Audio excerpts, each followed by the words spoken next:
Letak QR yang ni macam yang ni. Letak QR saja. Kena Ayat. tambah sikit perkataan subhan. Nanti van ni akan bawa anda juga kata dia.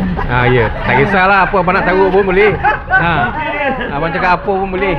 Setuju. Orang sambil jalan je boleh. Sebab kalau bagi pendapat akak, kalau letak di bawah, sebab mata orang dia fokus ke atas. Jangan orang pandang ke bawah.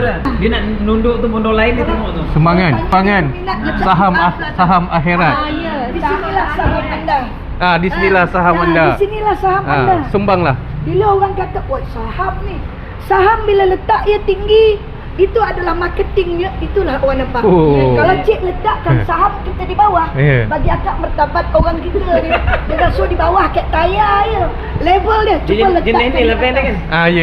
Jenis ni lah. Macam ni. Ni kena warna hijau tak? Kalau abang- saya Hijau lah. hijau. Hijau baru meh. Kalau saya request saya punya QR tu di atas.